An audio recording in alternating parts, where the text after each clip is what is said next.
அனைவருக்கும் வணக்கம். இன்னைக்கு ஸ்பெஷல் இறால் கிரேவி வாங்க செய்யலாம்.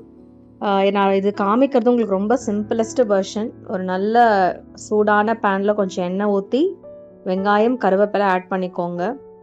நல்லா இது சாஃப்டன் ஆகட்டும். ஸோ இது நான் சொல்கிறது ரொம்ப ரொம்ப ஈஸியாக பண்ணுற ரெசிபியில் நிறைய வெர்ஷன்ஸ் நம்ம ப்ரான் பண்ணலாம். அண்ட் நான்வெஜ் லவர்ஸ்க்கு இது ஒரு ஹெவன். கொஞ்சமாக அப்புறம் இஞ்சி பூண்டு பேஸ்ட் ஆட் பண்ணிக்கோங்க. அது கொஞ்சம் நல்லா ஃப்ரை ஆன அப்புறம் தக்காளி ஆட் பண்ணிக்கோங்க. தக்காளி சாஃப்டன் ஆகிறதுக்கு கொஞ்சம் சால்ட். இதெல்லாம் பண்ண அப்புறம் மிளகாத்தூள், அதுக்கப்புறம் கொஞ்சம் கரம் மசாலா கூட நீங்கள் ஆட் பண்ணிக்கலாம். ப்ரான்ஸ் அதுக்கப்புறம் ஆட் பண்ணிக்கோங்க. கழுவி வச்ச ப்ரான்ஸ் நல்லா ஆட் பண்ணிக்கோங்க. எனக்கு அந்த டைம் ரொம்ப ஃப்ரெஷ்ஷான ப்ரான்ஸ் கிடைக்கல. ஸோ யூஸ்வலாக ஃப்ரெஷ்ஷாக இருந்துச்சுன்னா அதுவே உங்களுக்கு தண்ணி விடும். ஸோ அந்த டேஸ்ட்லேயே வேகிறது தான் ரொம்ப நல்லது. பட் ஆனால் நிறைய நீங்கள் தண்ணி ஊற்றுனீங்கன்னா ஹார்ட் ஆகிடும் ப்ரான்ஸு.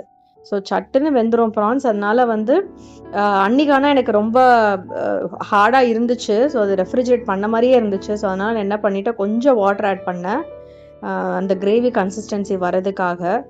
ஸோ இவ்வளோதான் மெயின் இன்க்ரீடியன்ட்ஸ். ஸோ சால்ட் நீங்கள் பார்த்து சேர்த்துக்கோங்க.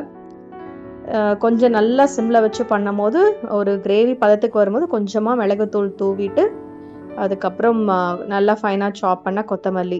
அவ்வளோதாங்க, ப்ரான் கிரேவி ரெடி.